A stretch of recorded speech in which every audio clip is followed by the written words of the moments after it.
Good morning class. चलिए हम लोग स्टार्ट करते हैं आज लीनियर प्रोग्रामिंग, रैखिक प्रोग्रामिंग। लीनियर प्रोग्रामिंग लिखें या रैखिक प्रोग्रामिंग।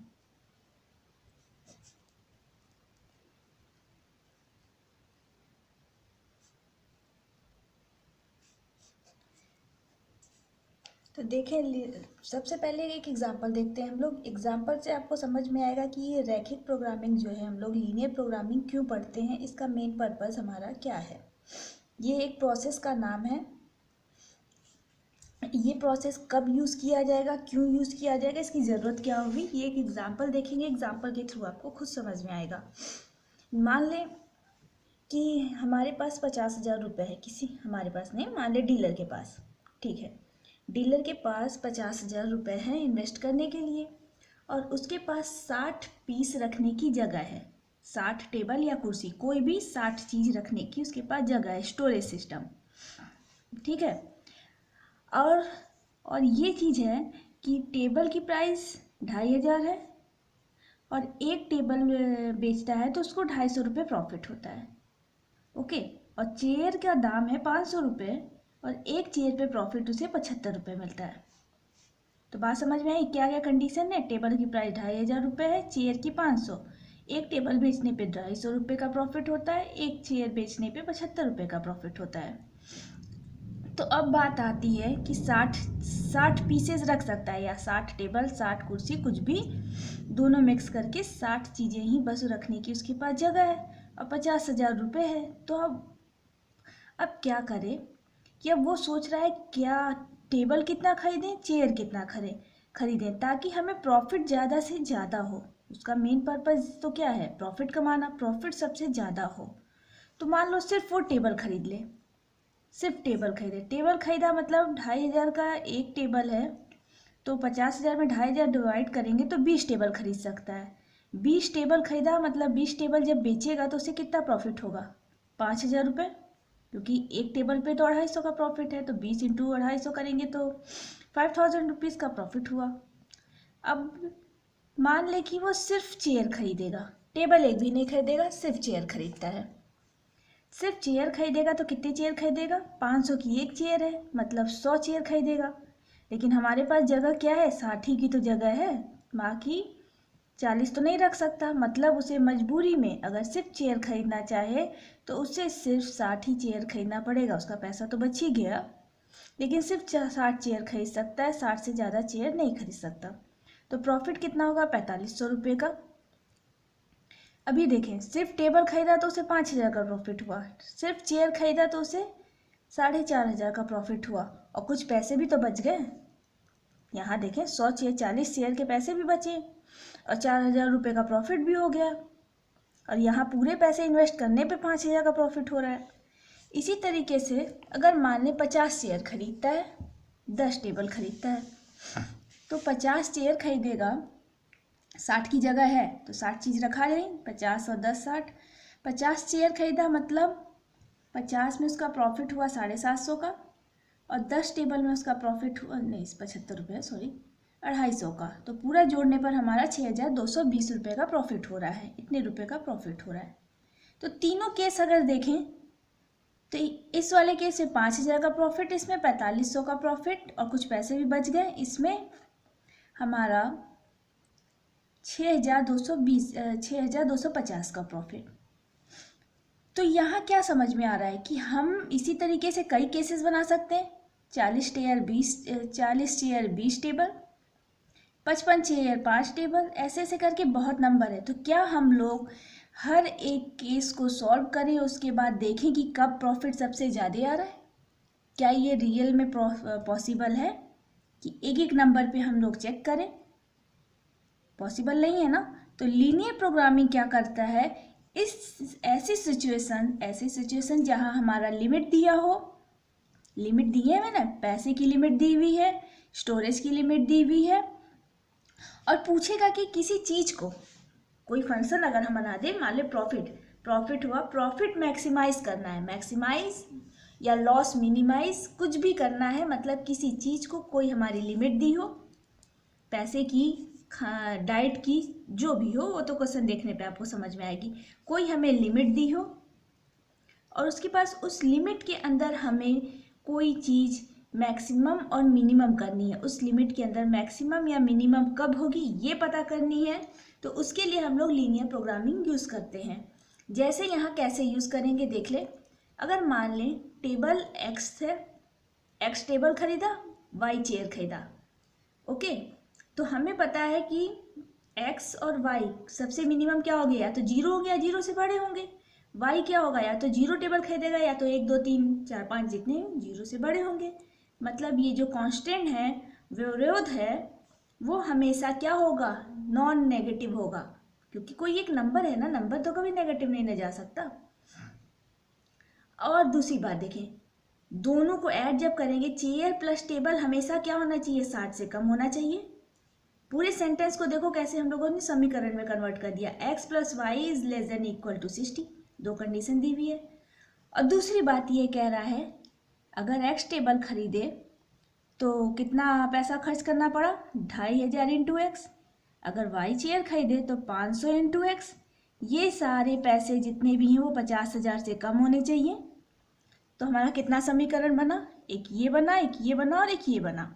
और हमें किसको मैक्सिमाइज करना है, हमें प्रॉफिट मान लें जेड, इसे मैक्सिमाइज करना है। अब प्रॉफिट को एक्स वाई फॉर्म में अगर लिखें तो एक्स टेबल पे कितने प्रॉफिट होंगे, 250 इंटू एक्स। वाई चेयर पे कितने प्रॉफिट होंगे, 75 इंटू वाई। ये हमारा क्या होगा, उद्देश्य फलन। उद्देश्य फलन क्या होगा, जिसे हमें उसकी अधिकतम या न्यूनतम मान ज्ञात करनी है। तो पहला हमारा काम क्या होगा, पहले वो विरोध को बनाएंगे, कांस्टेंट फंक्शन बनाएंगे, उसके बाद हमारा उद्देश्य फलन देखेंगे। उद्देश्य फलन को क्या करना है, ये सारी लिमिट्स दी हुई है हमारी, और ये हमारा उद्देश्य फलन है, इसे मैक्सिमाइज या मिनिमाइज करना है। प्रॉफिट है तो मैक्सिमाइज करना है, लॉस रहता तो मिनिमाइज करते। तो हमारी बात आई कि अब हम लोग, ये तो हम समझ गए कि इस तरह की सिचुएशन में हम लोग लीनियर प्रोग्रामिंग यूज़ करते हैं और हम आंसर निकालते हैं। एक एक केसेस सॉल्व करने के बजाय एक मेथड यूज़ करेंगे लीनियर प्रोग्रामिंग का, उसके थ्रू कॉर्नर मेथड जिसे कहते हैं,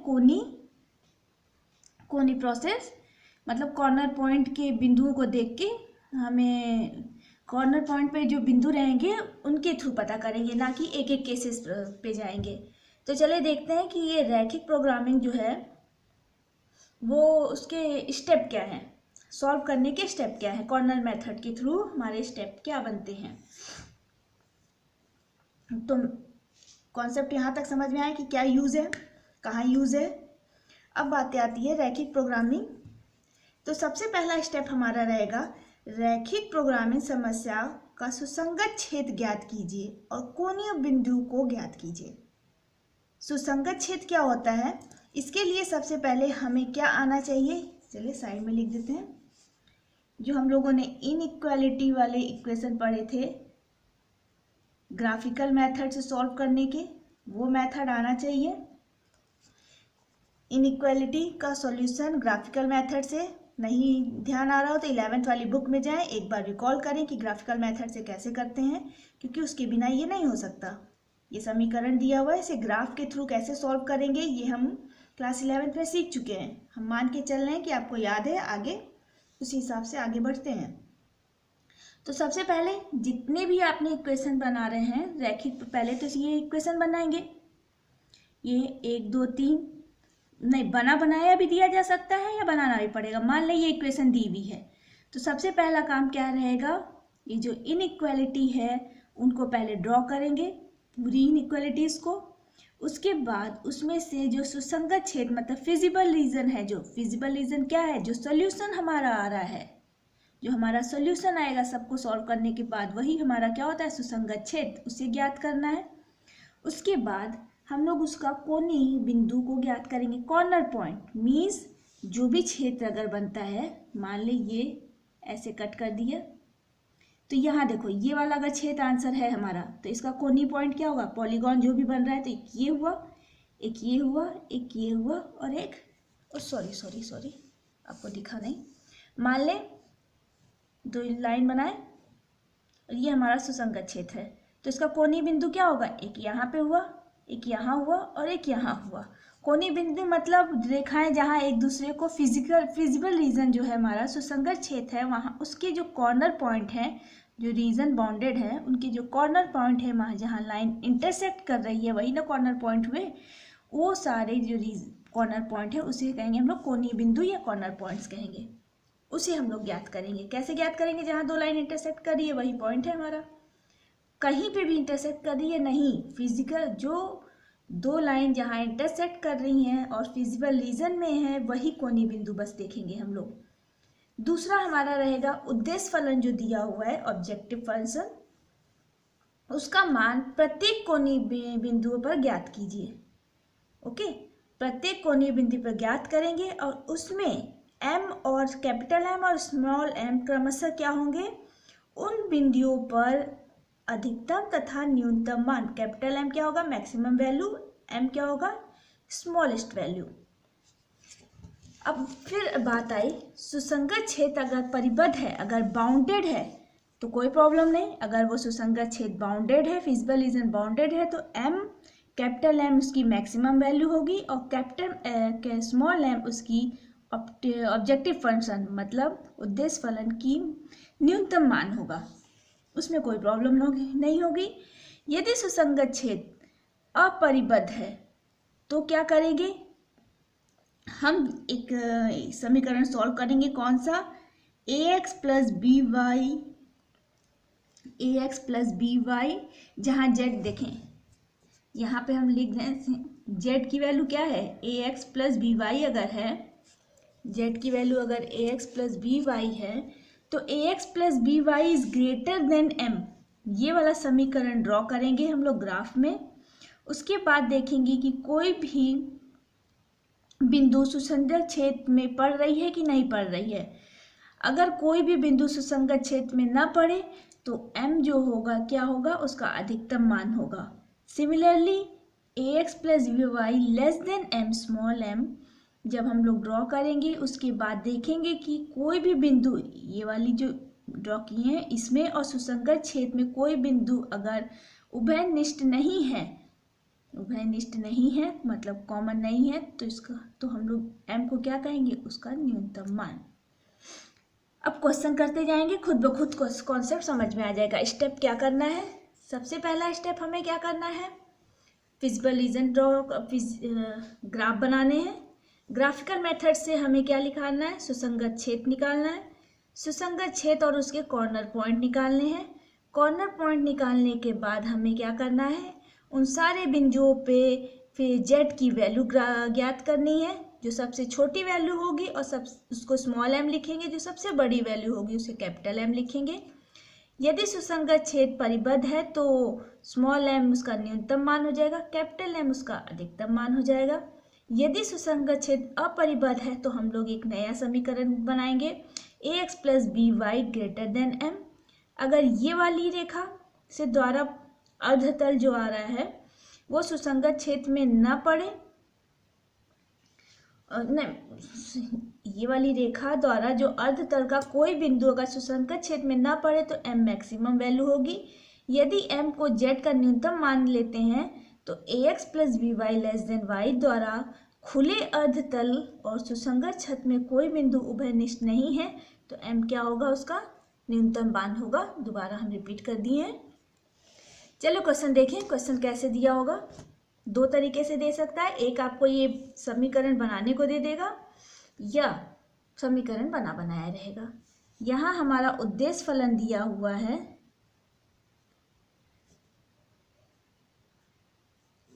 यहाँ हमारा उद्देश्य फलन z is equal to 3x plus 4y दिया हुआ है और हमारे कांस्टेंट व्यवरोध क्या दिए हुए हैं, x plus y less than equal to 4, x is greater than equal to 0, y is greater than equal to 0। तो हमारा स्टेप 1 क्या कहता है, पहले ग्राफ बनाएं और उसका फिजिबल रीजन फाइंड करें, सुसंगत क्षेत्र। तो x plus y is less than equal to 4। या तो देखो अगर हमें ये याद रहेगा कि x upon a plus y upon b is equal to 1 होता है तो x पे ए एक्सिस ए यूनिट पे कट करेगा, y पे बी यूनिट पे कट करेगा। लीनियर इक्वेशन अगर अच्छे से याद रहेगा तो ये बार बार निकालना नहीं पड़ेगा हमें। तो हमारी रेखा कैसे बनेगी, स्ट्रेट लाइन। एक्स एक्सिस पे कहाँ कट करेगी, x is equal to 4, y is equal to 0। Y axis पे कहाँ कट करेगी, x is equal to 0, y is equal to 4। देखो ये इधर चला गया, इसको अगर और करके x upon 4 plus y upon 4 is less than equal to 1 लिख सकते हैं, ऐसे लिख दें तो खुद ब खुद सॉल्व करने में आसानी रहेगी, बिंदु आ जाएगी। x is greater than equal to 0 means x is equal to 0 का अगर समीकरण बनाए तो क्या आएगा, x इज इक्वल टू 0 क्या होगा, ये होगा y axis, y is equal to 0 x axis. Greater than equal to 0 means x axis के ऊपर y एक्सिस के राइट में। तो इसके ऊपर x एक्सिस के ऊपर, इसके इधर और इसके नीचे कौन सा एरिया कॉमन आया, ये वाला एरिया कॉमन आया। ये हमारा क्या है, फिजिबल रीजन है, सुसंगत छेद। अब सुसंगत छेद की कॉर्नर पॉइंट्स क्या क्या है देख लें। दो रेखा जहाँ कट करें, एक यहाँ है 4 0, दूसरा है 0 4, तीसरा है 0 0। तो हम क्या करेंगे, सबसे पहला काम फिजिबल रीजन निकालिए, कोणीय बिंदु निकालिए। अब दूसरा, इन सभी बिंदुओं पे जेड का मान निकालेंगे। तो बिंदु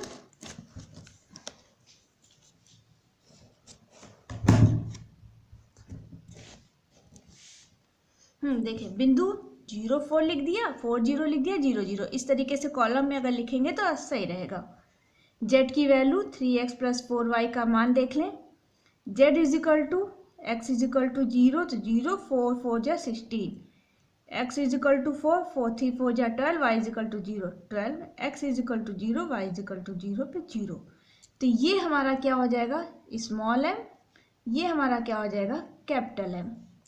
दूसरी बात, अब देखेंगे कि जो फिजिबल रीजन है हमारा सुसंगत क्षेत्र है वो बाउंडेड है कि नहीं बाउंडेड है। देखो 3 लाइन से घिरा हुआ है, बाउंडेड है। अगर ये बाउंडेड है तो हमारा ऑब्जेक्टिव फंक्शन का मैक्सिमम वैल्यू क्या होगी 16, मिनिमम वैल्यू क्या होगी 12। तो हम लोग लिख सकते हैं जेड का अधिकतम मान 16 होगा जब x इज इक्वल टू 0 और y इज इक्वल टू 4 होगा, और न्यूनतम मान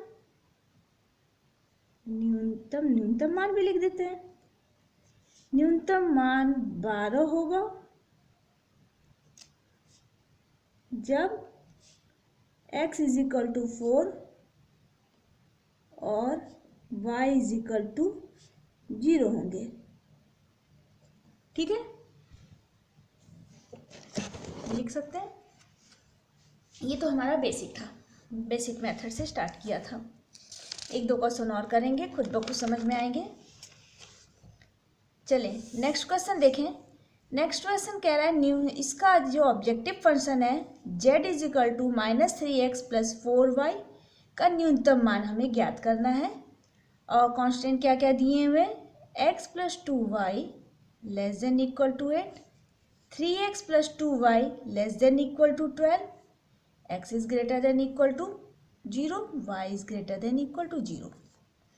तो सबसे पहला काम हमें क्या करना है, फिजिबल रीजन बनाना है। फिजिबल रीजन के लिए बनाने के लिए पहले ये जो 3 इनइक्वालिटीज दी हैं इनके ग्राफ बनाने होंगे। तो x plus 2y is equal to 8, ये इसका समीकरण, इसका क्या बनाएंगे, लाइन बनाएंगे पहले।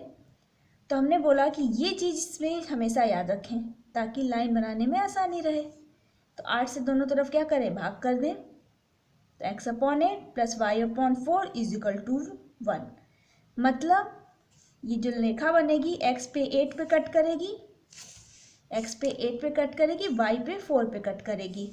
तो बस यहाँ से दोनों पॉइंट ले लें, x इज इक्वल टू 8 0 लिख दें यहाँ पे, और दूसरा यहाँ x यहाँ पे 0 4 लिख दें।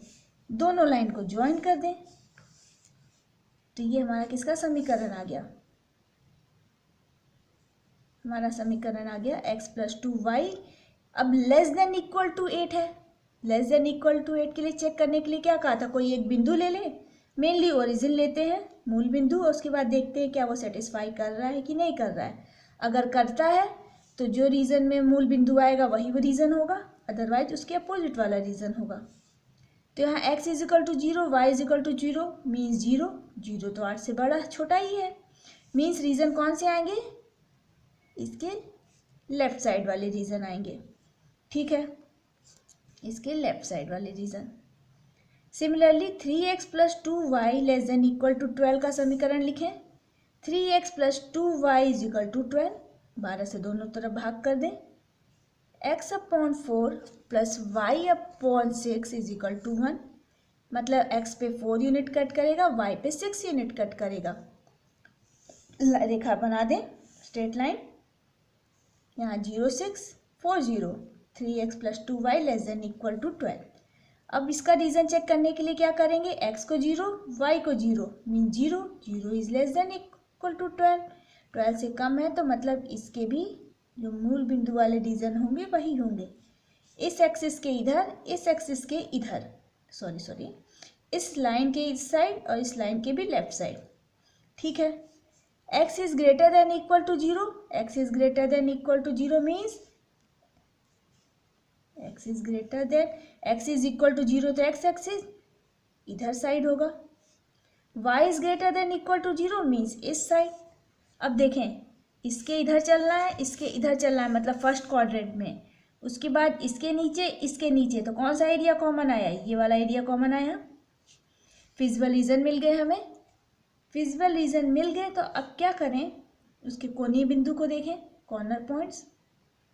अब इसके कॉर्नर पॉइंट्स क्या है, x इज इक्वल टू 0 0, 0 0 4 0 0 4 2 3। अब ये 2 3 कहाँ से आया सोच रहे होंगे, 2 3 या तो देख के कर दें, खुद समझ में आता है तो, या दोनों समीकरण को, इन दोनों समीकरण को जब हल करेंगे पहले और दूसरे को, तो x is equal to 2 y is equal to 3 आएगा। मीन्स ये दोनों कहाँ कट करेंगे, x is equal to 2 y is equal to 3 पे। तो बिंदु मिल गए, सभी बिंदु हमें मिल गए। इन सभी बिंदु पे सेकंड स्टेप क्या कहता है, z की वैल्यू देखें, z की वैल्यू चले चेक करते हैं। z की value x is equal to 0, y is equal to 0 पे 0, x इज इक्वल टू 4 पे -12, y is equal to 4, x is equal to 0 पे 16, x is equal to 2, y is equal to 3 पे -6 plus 12 is equal to +6। अब ये देखें, feasible region जो हमारा क्या है, बाउंडेड है। अगर फिजिबल रीजन हमारा बाउंडेड है तो इसमें जो चारे कोणीय बिंदु, जो कॉर्नर पॉइंट्स हैं, उसमें जो सबसे छोटी वैल्यू होगी वही उसकी न्यूनतम मान होगा, और जो सबसे बड़ी वैल्यू होगी वो उसकी मैक्सिमम वैल्यू होगी। तो ये हमारा कैपिटल M होगा और ये हमारा स्मॉल m होगा। तो न्यूनतम मान z का क्या होगा, -12। कब, जब x की वैल्यू 4 और y की वैल्यू क्या हो, 0 होगी, ठीक है। ये तो हमारा समीकरण बना बनाया था, तब हम लोगों ने ऐसे कर लिया।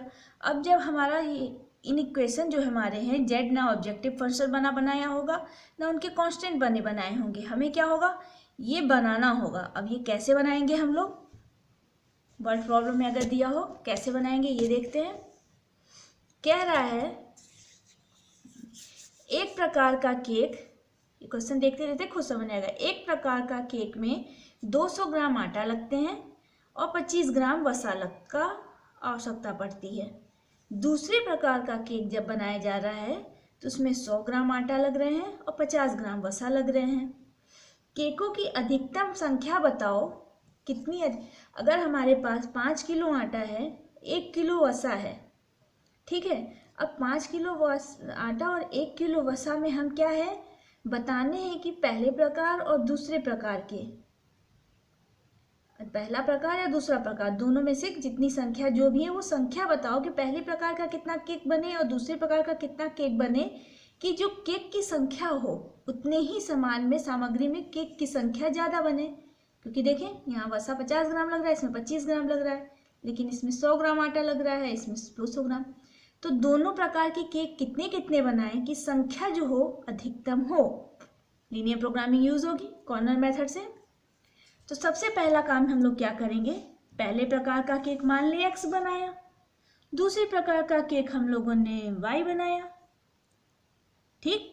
पहले प्रकार का केक x है, दूसरे प्रकार का केक y है, x y, बस यही मेन पॉइंट थी।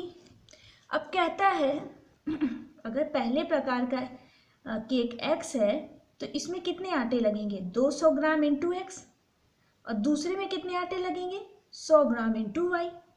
आटा हमारा कितना है, 5 किलो है, मतलब 500 ग्राम से ये कम होना चाहिए। तो ये पहला समीकरण बन गया, लीनियर इक्वलिटी। पहली इक्वलिटी बनी ना, 200x प्लस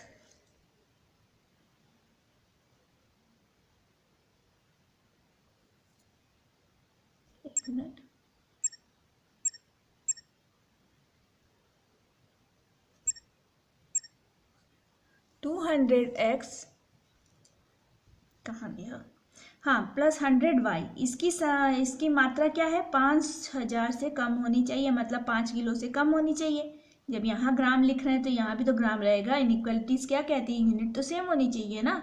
तो यहाँ कभी भी 5 ना लिख दीजिएगा, 5 kg, क्योंकि ये ग्राम में है तो ये भी ग्राम में होगा। अब दूसरी बात, पहले में वसा कितना लगेगा, 25 इंटू एक्स, दूसरे में वसा कितना लगेगा, 50 इंटू वाई। जितनी संख्या उसको 50 से मल्टीप्लाई कर दिया। लेस देन इक्वल टू, अब ये वसा की मात्रा कितना है में हमारे पास, 1 किलो है, तो 1000 से वो कम होनी चाहिए। अब दूसरी बात, ये तो हमारा रिस्ट्रिक्शन थे, लिमिट थे। अब बात आती है किसे हमने मैक्सिमम और मिनिमम करना है। दोनों प्रकार के केक जो बन रहे हैं उसी को तो मैक्सिमम करना है, संख्या को। मीन्स x प्लस वाई जो है संख्या, टोटल केक की संख्या क्या होगी, x प्लस वाई। जो x प्लस वाई है उसे हम लोगों को अधिकतम करना है, यही हमारा ऑब्जेक्टिव फंक्शन है। बन गया। तो हमारा क्वेश्चन क्या क्या बना, x प्लस वाई इसे अधिकतम करना है, और लिमिट क्या दी हुई है, 2x। यहाँ से अगर काट दें, 100 से डिवाइड कर दें, 2x plus y is equal to 50, less than equal to 50, sorry 25 से डिवाइड कर दें, x plus 2y less than equal to 40। ठीक है।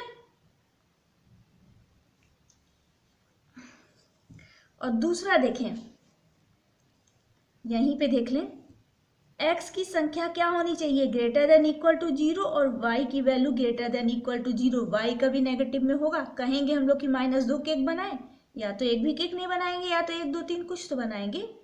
तो ये चीज़ भी लिख देंगे हम लोग। तो यहाँ लिख दें x is greater than equal to 0 और y is greater than equal to 0। अब चलें इसको सॉल्व करने का तरीका देखें। फर्स्ट स्टेप, ग्राफिकल मेथड से हमें क्या निकालना है, फिजिबल रीजन। फिजिबल रीजन कैसे निकलेगा, समीकरण जो, इसको समीकरण में बदल दे पहले, 2x plus y is equal to 50। तो इसका अगर ग्राफ बनाएंगे तो कैसे बनेगा, चलिए हम लिख दे रहे हैं 2x, ये 50 अगर इधर ले जाएं तो x अपॉन प्लस 50, अगर इसे कन्वर्ट करें तो आएगा हमारा x upon 50 plus y upon x upon 25 होगा, 50 लेस देन इक्वल टू 1, और यहाँ होगा हमारा x upon 40 plus y upon 20 less than equal to 1। अब देखें, अब सॉल्व करने में आसानी होगी। x पे 25 काटना है, y पे 50 काटना है, काट दिया, दोनों लाइन पॉइंट को ज्वाइन कर दें तो हमारा समीकरण आ गया ये वाला का, रेखा बन गई 2x plus y less than equal to 50। अब इनइक्वालिटी में कौन सा हिस्सा आएगा ये देख लें, x is equal to 0, y is equal to 0, दोनों 0, 0 is less than equal to 50, means area इसके लेफ्ट हैंड साइड में आएगी जिसमें ओरिजिन है। अब दूसरा वाला देखें, x को कहाँ कट करना है, 40 पे, y को कहाँ कट करना है, 20 पे। इन दोनों बिंदुओं को जोड़ दें तो हमारा आ जाएगा क्या, कौन सी रेखा, x plus 2y less than equal to 40। अब देखें, x is equal to 0, y is equal to 0, क्या आएगा, 0 is less than equal to 40, जो कि सही है। मीन्स इसका भी कौन सा एरिया आएगा, इसके लेफ्ट हैंड साइड वाला एरिया आएगा। और दूसरी बात, हम लोग हमेशा x is greater than equal to 0 और y is greater than equal to 0, मतलब x एक्सिस के ऊपर, y एक्सिस के राइट हैंड साइड में, तो मतलब फर्स्ट क्वाड्रेंट में हमें देखना है। फर्स्ट क्वाड्रेंट में इसके इधर और इसके इधर, तो कौन सा एरिया आया, ये वाला एरिया आया। ये हमारा कैसा रीजन है? फिजिबल रीजन है। और फिजिबल रीजन में हमारा कोनीय बिंदु कौन कौन से हैं? x is equal to 0 0, sorry x बार बार बोल देना है, 0 0, यहाँ 25 0, 0 20। अब दोनों समीकरण को अगर सॉल्व कर दें, ये दोनों अगर सॉल्व कर दें तो हमारा x और y क्या आएगा? x की वैल्यू 20 आएगी, y की वैल्यू 10 आएगी। सॉल्व कर लेंगे बैक साइड में, क्योंकि सब कुछ यही नहीं करना है, कुछ चीज़ें रफली भी करनी है। मन हो तो सॉल्व करें यहाँ बच्चों की तरह, लेकिन मेनली ये रफली करके यहाँ बिंदु लिख सकते हैं। ओरली अगर देख लें तो देखें, इसको इससे माइनस करेंगे तो क्या आएगा? x, इसको दुगना करके माइनस करेंगे जब, तो 3x बचेगा, ये कट जाएगा, और 150 में से 100 में से 60 में से 20 बचेगा। ठीक, हाँ सही है क्वेश्चन। तो अब इन सारे कोणीय बिंदु पे हमें z की वैल्यू देखनी है, और ऊपर से ये देखें, ये रीजन जो हमारा क्या है वो बाउंडेड है। बाउंडेड है मीन्स z की जो मैक्सिमम और मिनिमम वैल्यू आएगी वही उसकी मैक्सिमम और मिनिमम वैल्यू होगी। तो चलिए चेक करें मैक्सिमम मिनिमम वैल्यू। पहले कोणीय बिंदु लिख देते हैं, 0 20, 0 0, 25 0, 20 10।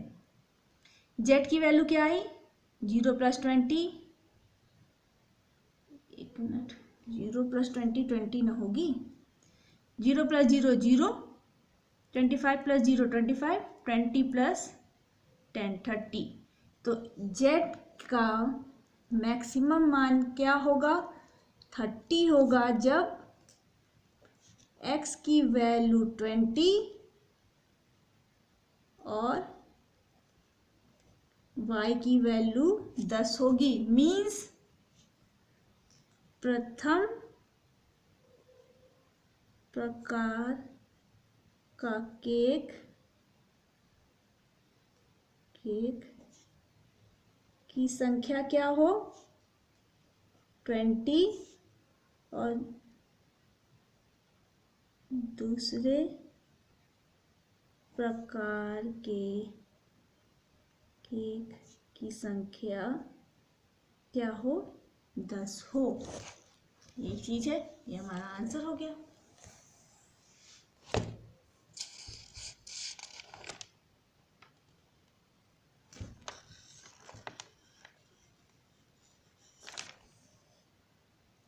चलिए ठीक है, बाकी क्वेश्चन आप लोग सॉल्व करेंगे, हम इतना ही सॉल्व कराते हैं।